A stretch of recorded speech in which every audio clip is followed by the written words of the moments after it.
Hello, everyone. We're all starting to join in now.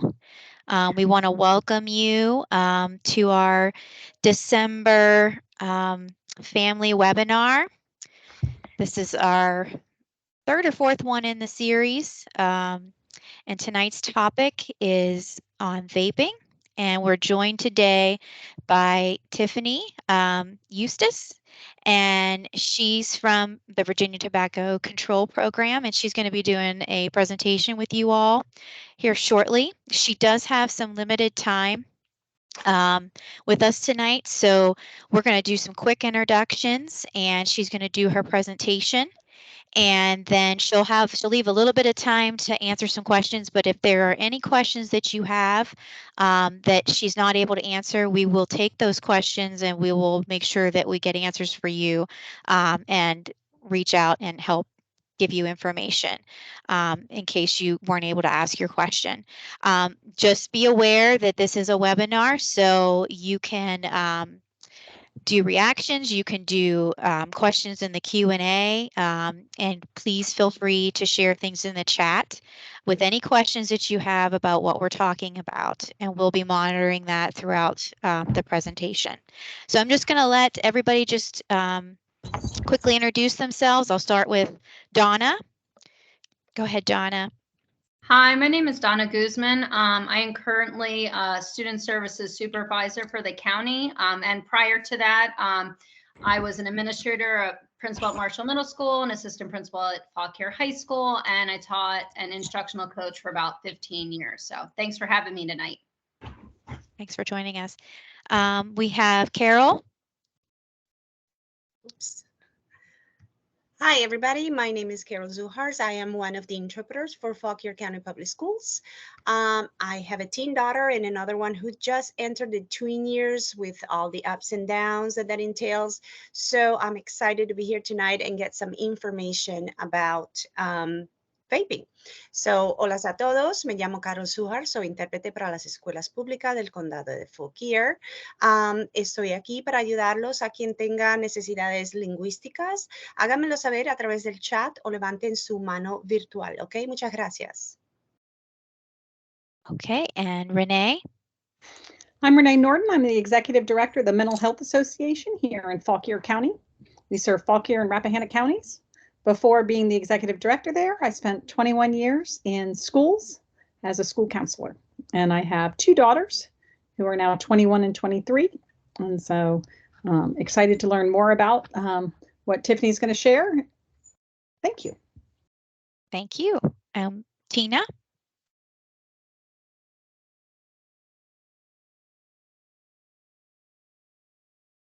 Oh, Tina's not able to share her information. I finally am. I got it.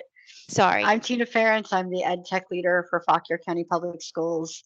I am your tech guide for the evening. So if you have any tech issues, please, if I can help, I will.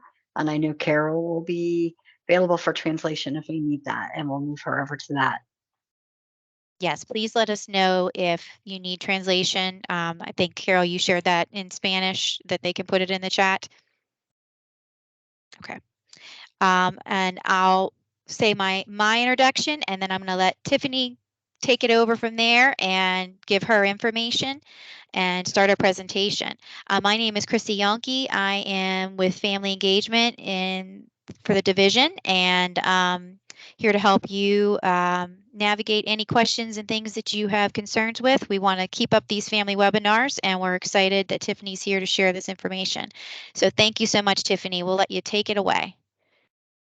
Sounds good. Thank you, Chrissy. So I'm Tiffany Eustace, and I'm with Virginia Department of Health as their Regional Tobacco Coordinator. And I've been in this position for just about 2 years now. And just before this, I was a health coach for about 14 years. So really helping people with nutrition, weight loss, stress management, and of course, tobacco cessation. So without taking up too much time, I will go ahead and just jump right in. So I wanted to bring this tonight and share with you different resources and just educate around the around vaping, or lots of different names, ENDS, electronic nicotine delivery systems. There we go. All right, and next slide. So you can press enter again, it'll bring up the information. So why do we, I think it's really important because there's a lot of misperceptions out there about, vaping. And so why do we care about nicotine? So nicotine, and we want to know that we make it clear that in any form that we're talking about, vaping, cigarettes, cigars, is dangerous. So we know that nicotine harms the growing adolescent brain, which keeps growing till about 25. Using nicotine in adolescence can harm parts of the brain that control attention, learning, mood, and impulse control.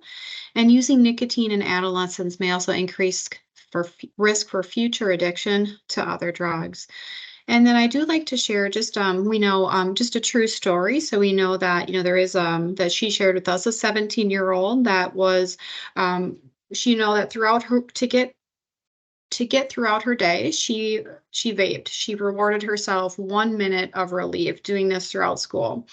So the anxiety that consumed her on a daily basis, she said, kind of evaporated in that 1 minute and replaced by a blue raspberry haze that she grew dependent on. She walked through the hallways in a haze, though she knew vaping was bad for her health.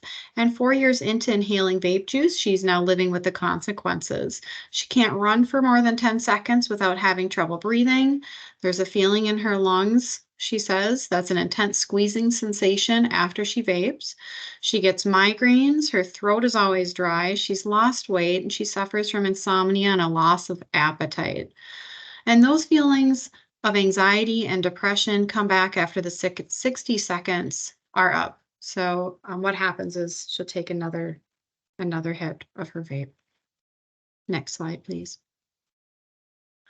So we know that that Big Tobacco is there to make money and looking to make products, all sorts and many different kinds of products to reach all sorts of different populations and groups of people, especially those that are vulnerable populations. The tobacco landscape. So if we just look, this is just, I will give some much better, more up-to-date examples, but this just kind of is a small example of what is out there. Next slide. So I just wanted to do, I'm not going to go into detail about this, but all what are e-cigs, vapes, the Juul, puff bar, battery operated, most but not all are rechargeable, that allow the user to inhale an aerosol containing nicotine, usually flavorings, and other chemicals. Next slide, please. So think of that cloud there that you see. Just think of that as like a hairspray. So it's coming out, it's not water vapor, it comes out and it sticks to things. It's going to stick to your desk, your hair, your couch. It's going to stick to a lot of things. So we know that the flavorings inside are unsafe when heated, even if they're safe in foods. We're not meant to be inhaling vitamin B or melatonin. Those things aren't meant to be taken in like that. Our body does not absorb them very well. There's a cobalt lung. You can get this. It's from heavy metals, from nickel, lead, tin. Popcorn lung, bronchitis. Popcorn lungs, you can get, there's a lot of ultrafine particles that travel even deeper inside of the lungs, and volatile organic compounds linked to cancers. So not just for the person that's taking this in, but seriously, very dangerous also to those all around all around them. So we want to make sure that we're aware of this, that when we see anybody, youth, adults, vaping, that it, you know, just like smoke, you know, it's okay to step away or to ask them to step away, because that is not water, again, not water vapor, which has really been pushed out there, at least in the beginning when these came out. So next slide, please. So I wanted to bring this because I wanted to show that there has been a shift in trends. In 1975, smoking among 12th graders was 37%. 2000, youth smoking was 23%. Smoking is at an all-time low, and so we've done good. We've done good educating and letting them know that this is dangerous, but we still have a lot of work to do. And I'll go into this a little bit deeper later on. But the thing is that also it's really important to know that the ones that are using, it's not just socially, it's very, very, very addicting. And so vaping has risen, you know, as being the #1 most used tobacco and nicotine product among our youth. Next slide, please. So in 2023, 10% of middle and high school students reported current use of any tobacco product. Current use of any tobacco product by high school students declined by an estimated 540,000 from 2.51 million in 2022 to 1.97 million in 2023.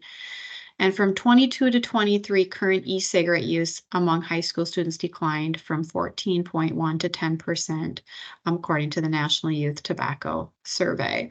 It doesn't say this in my notes. We also want to put on that there could be, you know, surveys aren't perfect. We did have a year where, you know, that there were some things that shown, like during COVID, you know, it wasn't perfect because students went from taking surveys at home to having to, they were taking them at school to having to take it home and then back into the schools. So surveys aren't perfect, but they do show us a really good picture. Next slide. So what else did it show us? So it showed us that e-cigarette products were about 7.7% what was being used, cigarettes 1.6%, cigars 1.6%, and it keeps going down, nicotine pouches 1.5%. So you can see the other products. So we put a lot of focus on e-cigarettes, but we're keeping in mind as we're helping the schools that there's other products still available and being used. We do see, I think I've seen, we think that oral nicotine products may be being used more in rural communities. Next slide, please. So as I mentioned earlier, I did want to just bring forward. So of those who are using e-cigarettes, they have been showing signs of strong dependence on nicotine. High rates of daily use and frequent use. So 40% of high school students using e-cigarettes reported that they're frequently using it. 29.9% reported daily use. So it's not, you know, it's so when they start to get curious and want to try it, maybe because they saw a friend try it, plus they're curious about the flavor, and maybe the perceptions are that it's just okay, it's not as dangerous as smoking, and then they start to use it and they become easily addicted. So this is our concern. We know that we're seeing it in that those who are using it, they're having to use it, you know, a lot. They're very addicted, and they're way easier to smoke and bring down because of the salt-based solution that's in them. So it's not like when we used to have, if somebody were smoking, you know, they just started smoking cigarettes, and if they smoked a pack, it was, this is very easy to take a whole lot in and have it not hurt your throat or be impacted in any way, really. And then let's see what else. So the flavored, so I mentioned that we know that about 90% are choosing to use flavored products. Some of the most commonly reported brands: Elf Bar, Escobars, Views, Jewel, and Mr. Frog. So just remembering that if we see, or if you were to notice or think that your youth is using and you think, oh, it's just experimental, then knowing that that can quickly turn to addiction, and we want to be able to have conversations right away. Next slide, please. So this is just an example of a desk with stuff just thrown out, and there's, maybe you guys have seen this picture, there is actually 5 ends or vape devices in this picture. Next slide, please.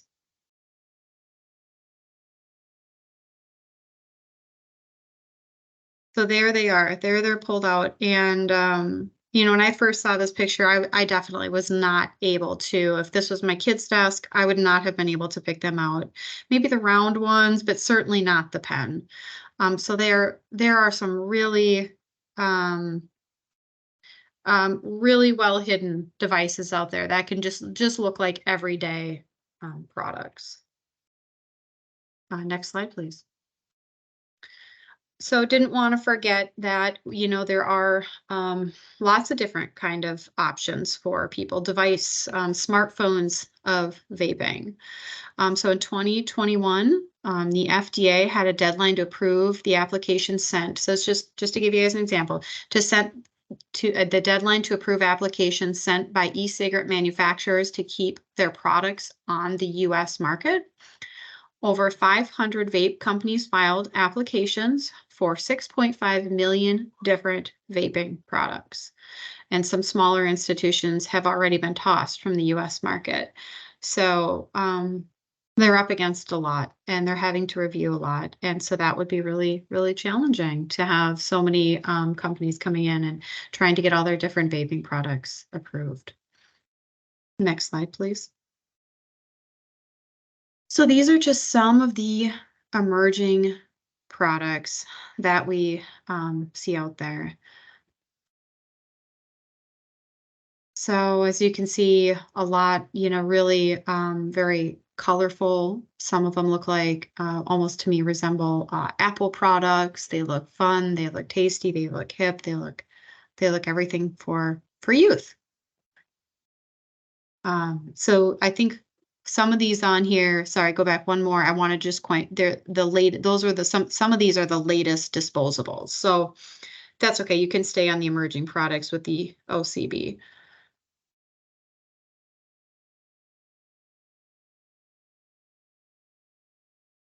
And you can go back to the OCB emerging products one forward. Thank you. So Renee actually shared this with me that so we're always trying to keep up with big tobacco. And so when bans are starting to come into place, they already have products and things that are ready. So we've all heard about the menthol ban that's getting pushed back even farther and farther. But so to be aware that there's things such as flavor cards and other similar flavored additives like gels, drops, and capsules. Flavor cards, for example, can be inserted into cigarette packs to infuse otherwise unflavored cigarettes with the card's taste and aroma. So this is really important to point out, because when people who politicians, people who write policies, and so we want to make sure that they're very comprehensive when we say, well, there's a menthol ban, no more menthol, and so we want to, you know, however they can write it to say you also can't add, no products can come out to add to the menthol. So they're always finding ways to kind of work around, and so we just want to be aware of these things. And so why is this important? So menthol flavoring, again, it's another reason it makes it easier to take down, and also it makes it, we know that people, there's been tons and tons of studies, those who use menthol, it is easier to smoke cigarettes. It cools the throat. And also, once you're starting, and if you're using menthol cigarettes, it's harder to quit. Not that it's already incredibly hard. We know that. So this just making it even harder. Next slide, please. So nicotine in e-cigarettes is equal to, so 1 pack of cigarettes 1 jewel pod, and 1 puff bar, all being about 60 milligrams of nicotine.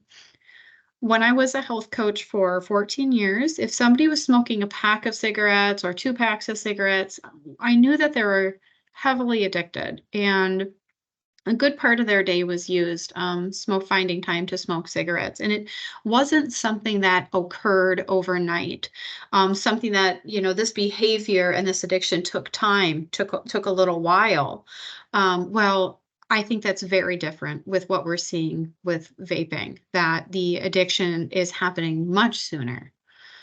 And so I think it's just showing us that it's very difficult. We want to be very compassionate and understanding when it comes to trying to help our youth. Next slide, please.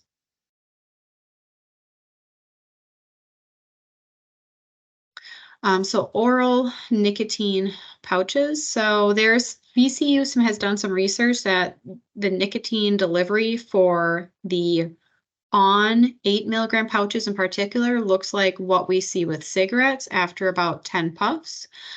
10 puffs is about 1 cigarette. In general, people who smoke cigarettes tend to take 10 to 12 puffs per cigarette. So no safer, still there's still a lot of nicotine in these. So next slide, please. So going back, why is nicotine unsafe for kids, teens, and young adults? Most e-cigarettes contain nicotine, the addictive drug in regular cigars, cigars, and other tobacco products. A recent CDC study found that 99% of e-cigarettes sold in assessed venues in the United States contained nicotine. Some e-cigarette labels do not disclose that they contain nicotine, and some e-cigarettes marked as 0% nicotine have been found to have nicotine. And I think if we all walked into the gas station or the vape store and we looked at that, they also make it very confusing with how much nicotine, all those products have in it. It's not clear. So as I mentioned earlier, nicotine can harm the developing adolescent brain. The brain keeps developing until about age 25. Using nicotine in adolescence can harm parts of the brain that control attention, learning, mood, and impulse control. And each time, it's very important, I think, we understand that each time a new memory is created or a new skill is learned, stronger connections or synapses are built between brain cells. And young people's brains build synapses faster than adult brains. And nicotine changes the way these synapses are formed. So using nicotine in adolescence may also increase risk for future addiction to other drugs. Okay, so next slide, please. So tobacco addiction cycle. So when you smoke, vape, dip, or chew, nicotine from tobacco enters the brain. The brain releases dopamine, serotonin, and norepinephrine. You feel pleasant, calm, rewarded, focused, and then just like that, the chemical levels drop. You feel stressed. You start to feel stressed. You feel anxious, irritable, can't focus. And full cycle, these withdrawal symptoms trigger a nicotine craving, leading you to need to take another hit of your vape again. Next slide, please. So I think we're really just starting to understand vaping and mental health. So we know that nicotine can worsen anxiety symptoms and amplify feelings of depression. And according to a Truth Initiative survey, 90% of young people who quit vaping feel less stressed, anxious, or depressed. So they're using it to try to help with those things, those feelings, and it's really just making it worse. Next slide, please. So FDA warning letter. So from Brian King, if anybody's familiar with him.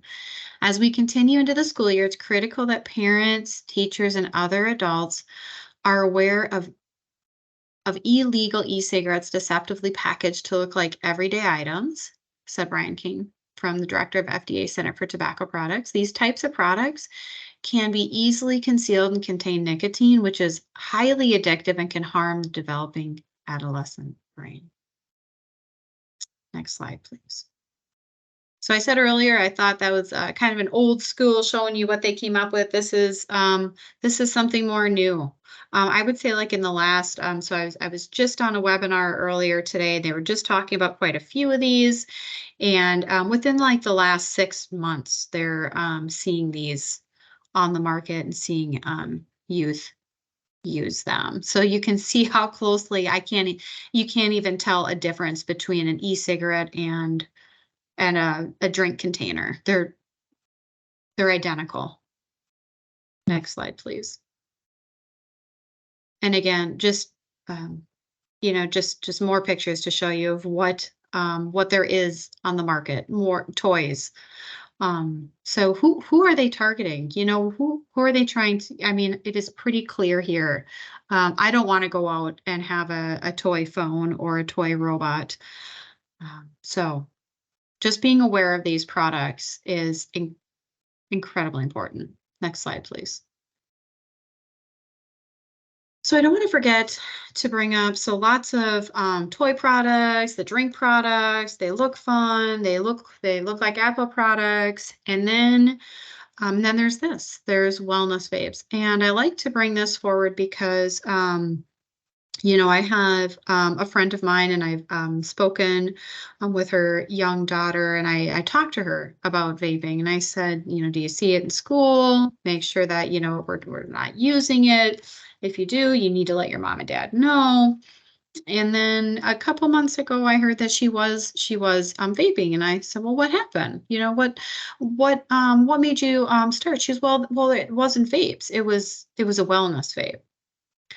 And so, as I mentioned earlier, that we are not meant to take in things like vitamins by heating them and smoking them. So inhaled products can be dangerous and even may trigger severe coughing, cause airway tightening, and make speaking and breathing difficult. There's no way to know if these wellness vaping products contain ingredients or impurities that may cause or make these symptoms worse or cause permanent damage, such as a disease called popcorn lung. So we just know that it's not meant to go in through the lungs and be heated. And these vitamins are meant to be absorbed in the stomach. So even though I had went ahead and I educated somebody that I love and that was important to me, it was like the tobacco industry still found a way to get around what I had educated and got to her through wellness. And I think that's a huge thing too with youth these days. I see they're really into wellness. So we want to be on the lookout for that. Next slide, please.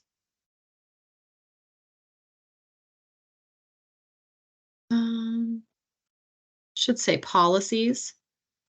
There we go. Okay. So in the state of Virginia, K through 12 does have very comprehensive tobacco-free policies. So we want to go back to making sure that we have signs that are visible everywhere, inside the schools, outside the schools, on their campuses. We want to make sure that we're not using punitive ways when the youth get caught. We want to try to do things like making sure that they have resources to help them quit. We want to make sure that we're educating them, and we want to make sure that we're also, when they do get caught, that we're including the parents, and we're trying to help them to understand how it's dangerous and how to give their child resources. Next slide, please. So the National Youth Tobacco Survey of 21 showed, so a two-thirds, 65.3% of students who currently use any tobacco product reported seriously thinking about quitting the use of all products. 60.2% had stopped using all products for greater than 1 day because they were trying to quit during the past 12 months. So they're trying. So that's why I want to make sure, next slide please, to share with you our resource, Live Vape Free. So Live Vape Free Virginia educates young people about the harms of vaping and offers the support they need to quit.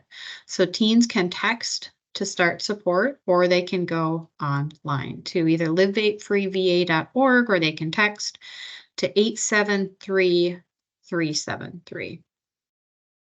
Next slide, please. So what is this?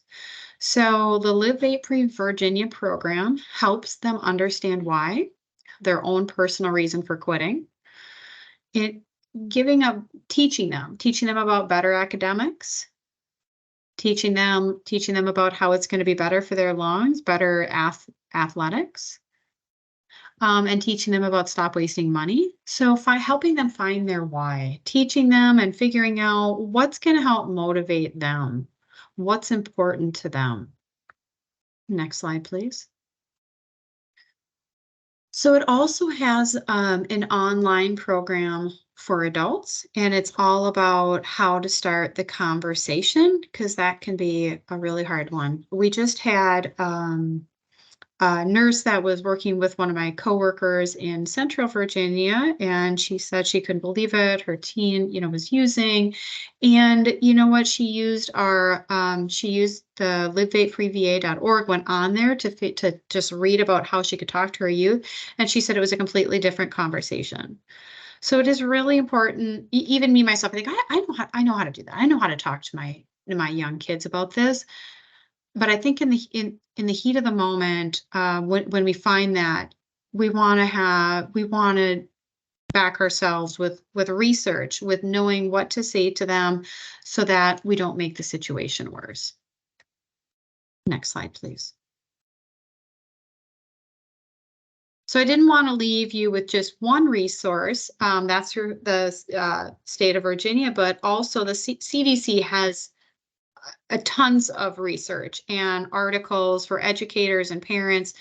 There's videos, there's hard material, there's digital, you can order this. So there's a lot of different resources from this campaign that can be used for educators and parents. Next slide, please. So how to have the talk about vaping.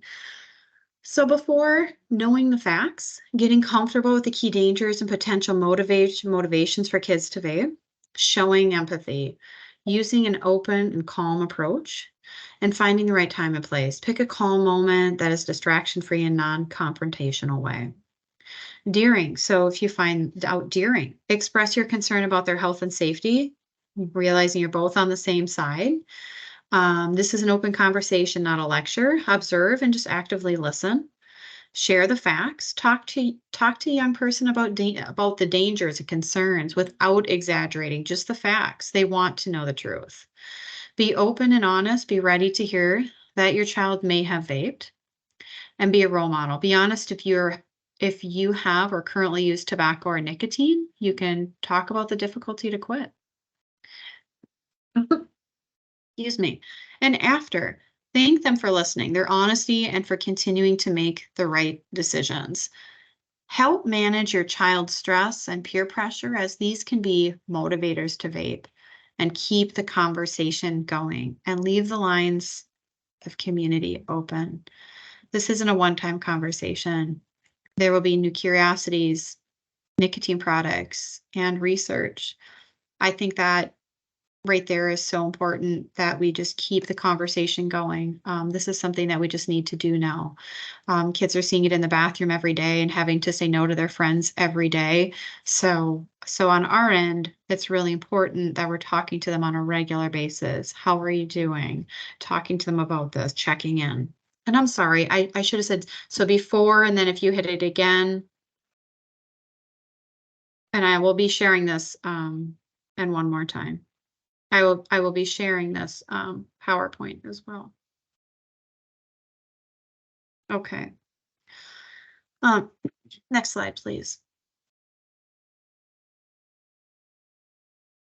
Okay, so all right, so another resource, another text-based resource, getting your child to quit vaping so it says Truth Initiative. Isn't about telling them why you want to stop. It's about helping them find their own motivation. So start by helping them get clear about how they think about vaping, asking open-ended questions that don't have a one-word answer like yes or no to explore, help them explore, like where do you see yourself in 5 years from now? Do you think you'll still be vaping? If not, how do you think you'll stop? Weighing the pros and cons.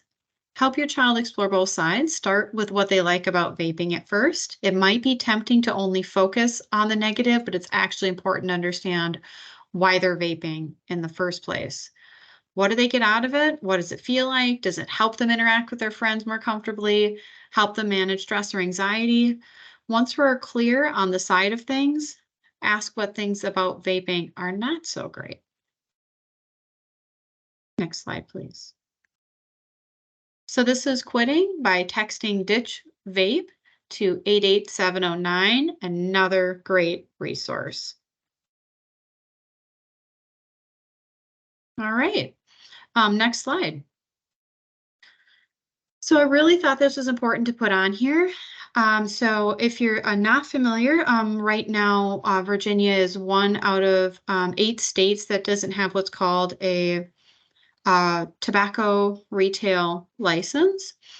And so some of the things that could help with the state having a tobacco retail license would be that all of our retailers, vapes, gas stations, grocery stores, is that if they sold to under 21, then they could potentially have their license taken away for selling tobacco.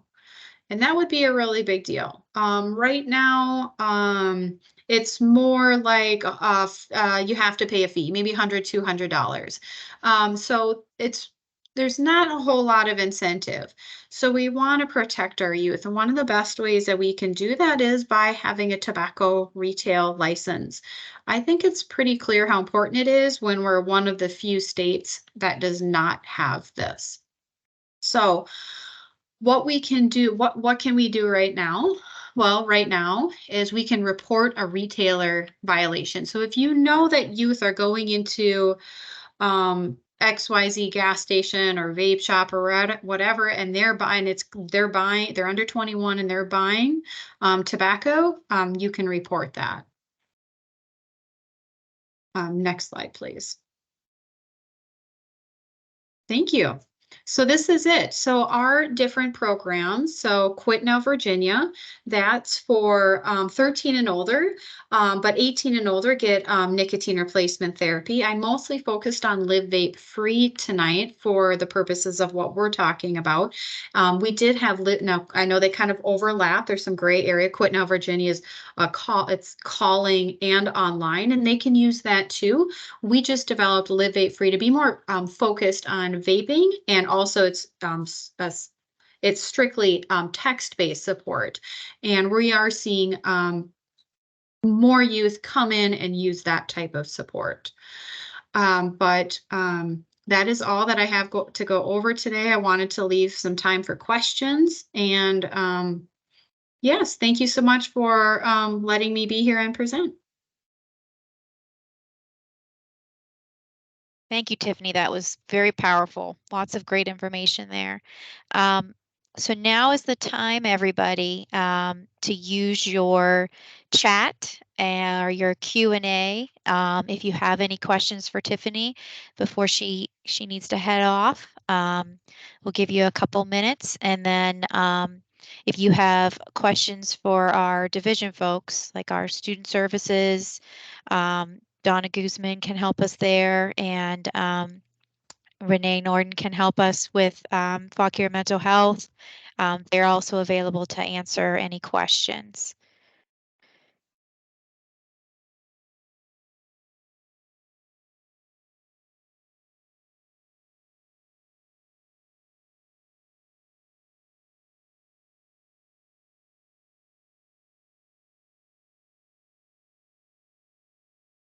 Give it a couple minutes.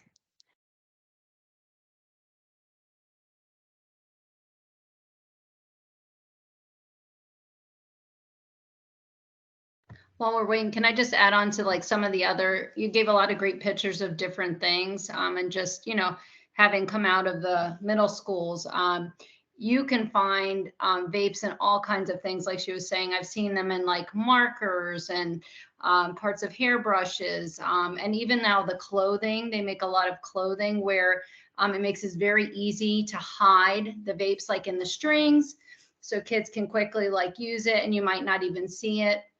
And so you just really, as a parent, unfortunately, have to stay vigilant about being aware of those things. So. Looks like we might have something. We have a couple coming in.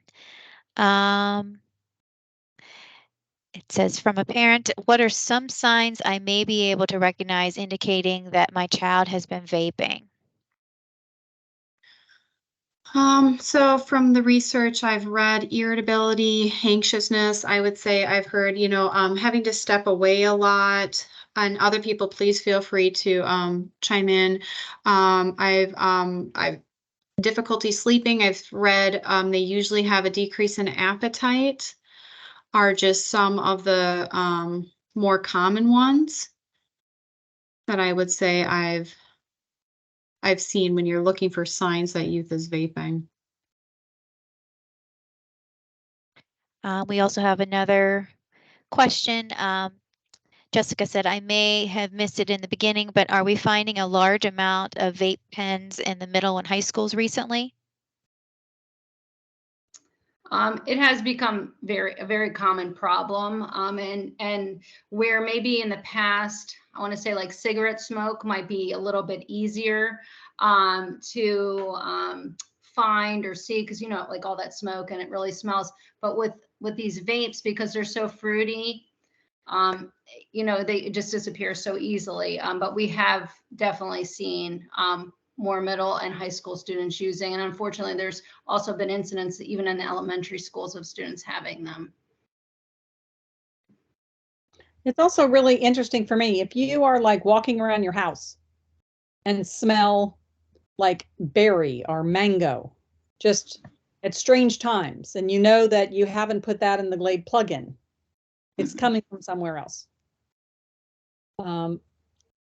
I think it's interesting how, if you become aware of what it looks like, it amazes me how many kids who vape the little vape cartridges, you'll find them in strange places, like maybe outside of your house, or, if you're looking in a book bag and you might find one. And of course you're going to say, what is this? And they're like, oh, that's a friend of mine's. That's not mine. I spent 21 years in high schools and I love that. That's not mine. And so just, being really hyper vigilant about that. If you're curious to see if it's a problem, not that I want to encourage anyone to put their children through like the withdrawal from addiction, because nicotine is very addictive. But, do a surprise hike or something where they can't go back to get their stuff and see if the agitation increases over the course of 2 or 3 hours. And then have just an honest conversation of, this is what I've noticed when you're away from your stuff for this amount of time. The hike too would show the shortness of breath. All right. Good points. We have another question that's a school division type question. What is the protocol for school administrators when they are notified that a student has a vape at school or been caught vaping? Does it vary from school to school, or is there a countywide protocol?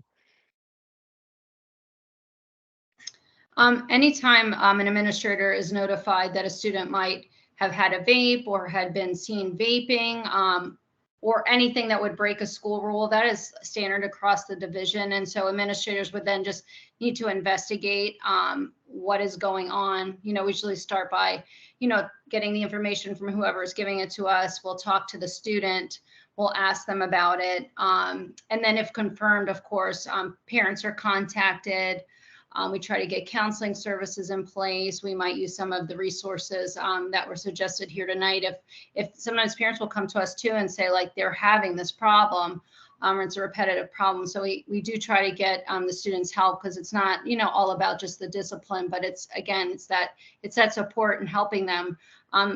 There's just some students that have been doing it for so long, and they just truly are addicted even at a young age, and they they can't just stop. They might want to, and they don't want to get in trouble, but they can't just stop, and they do need the help. So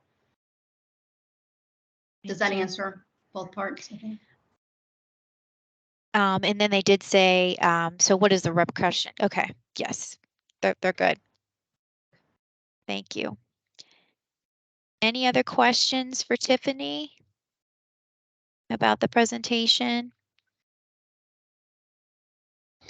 When I used to give presentations on vaping to students, for me, they really became incensed when they found out that those who developed the vapes, were basically laughing at them all the way to the bank. You know, vape was originally put out as a smoking cessation device, and in Europe it actually worked that way because the European Union only allowed a very minimal amount of nicotine in their vape pens. But when vape brought their, pen to the United States, they amped up that nicotine. So instead of being a smoking cessation device, it actually increased the use of, cigarettes. And so a lot of kids were very upset that, they were intentionally targeted, especially when you look at the ads that were used for, making vaping seem cool.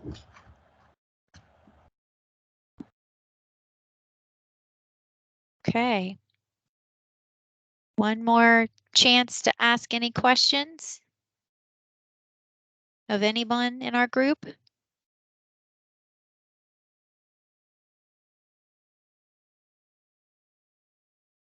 Oh, wait, Miss Carol has her hand raised. Go ahead, Carol.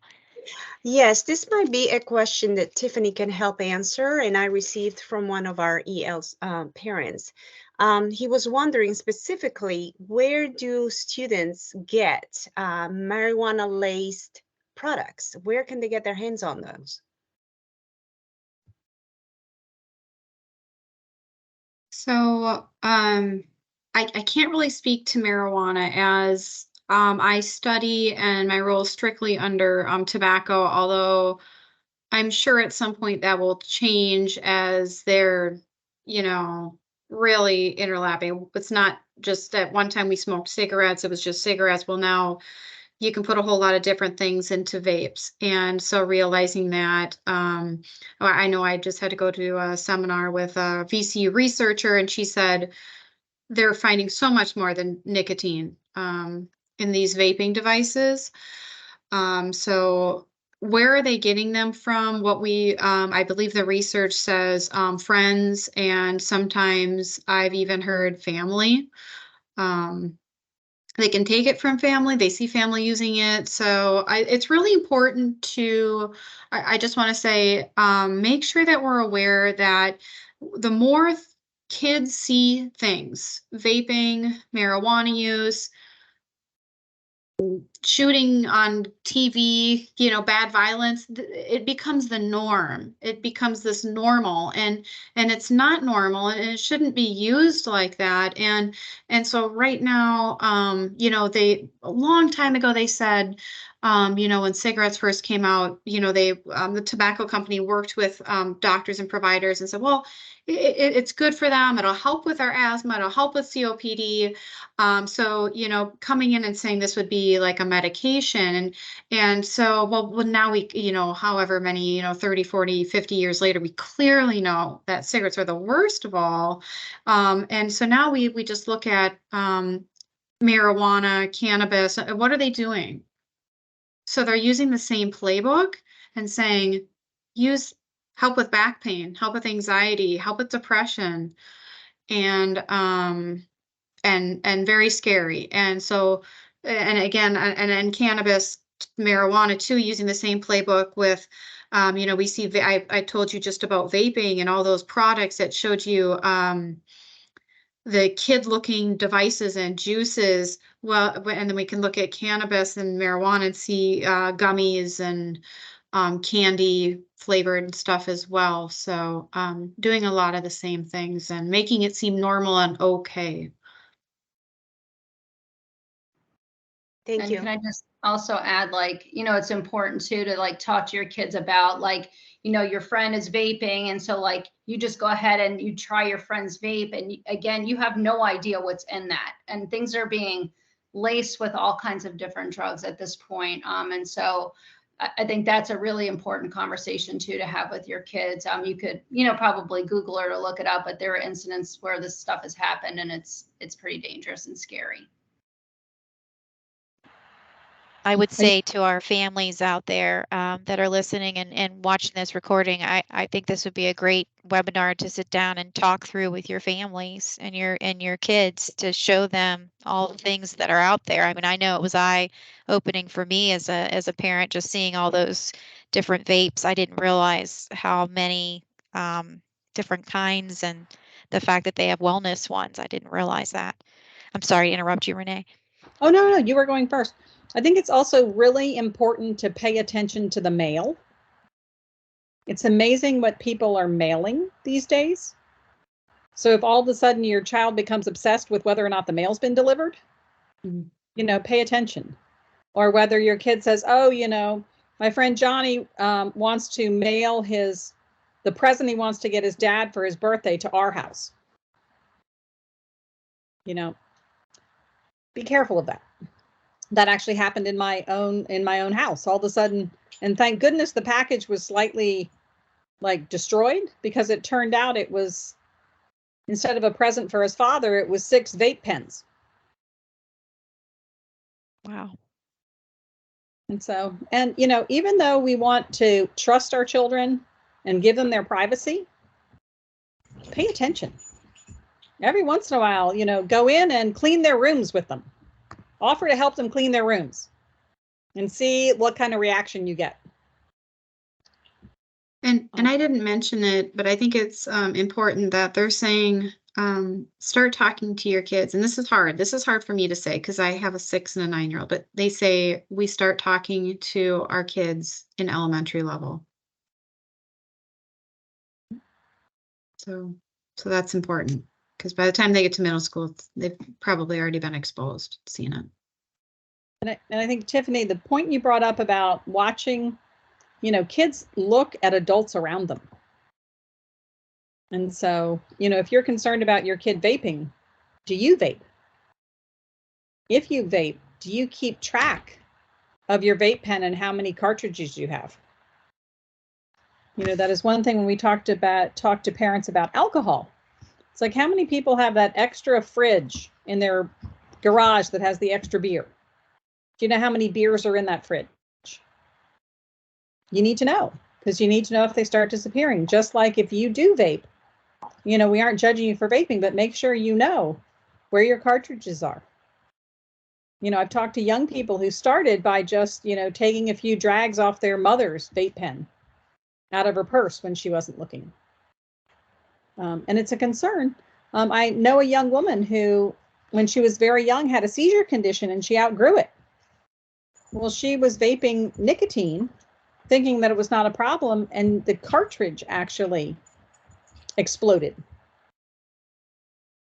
And she was a victim of nicotine poisoning. She was in a coma in an ICU for over a week. Now she's she's not totally healed, because unfortunately her seizure condition has come back. But I mean, it was a long road to come back from that. So even though nicotine doesn't seem like a big deal because it's been around, the concentration in those little pods is unbelievable. I think, Tiffany, what was it? The one pod is the equivalent of 20 cigarettes? Yep. And I mean, I personally think that's hard to judge, because there's so many devices out there, and that was from University of Stanford, I think, but I've read other articles that other pods that have just 2 or 3 times the amount of cigarettes. But I think it's showing in the research that the clearly the addictive piece, the nicotine piece, there's way more of it. It's way more addicting. And that's the scary piece, that once they start, it's just really difficult to stop. And then I've also heard, and Tiffany, you can correct me, but vaping is also expensive. So it can be, once you're addicted to it, then sometimes they cross back over to just regular cigarettes because it's cheaper. I can't speak to youth on that, but the research has shown that for adults, and I can just tell you this just from the research and from adults that I've spoken with who have tried to quit smoking, went to vaping, they usually end up doing both smoking and vaping. It just, I can tell you right now, 2, 3 years ago when I was doing as a health coach, and I would see people go from trying to quit smoking to vaping, then they would vape everywhere. You know, they'd vape in their homes where they weren't smoking before. They were just doing it way more often too. And so again, they were way more addicted. For the majority though, I see dual use when they go to try to go from one, as far as adults go, they go from one to the other. But the research for youth does show that if you use vapes, you're more likely to end up being a cigarette smoker.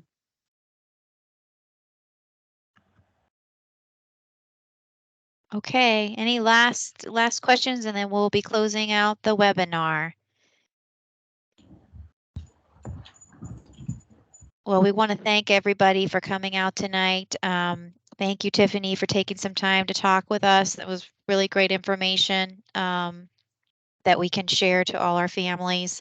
And thank you to our Fauquier Mental Health family, Renee, and of course our division team, Donna and Carol, for joining us, and for our tech, Miss Tina. Thank you all for joining us, and thank you guys for making time to come out and join us and on this busy time of year. And we are going to try to have webinars every month for the remaining months of the school year. So be looking out for the next family webinar. So have a wonderful holiday, everybody.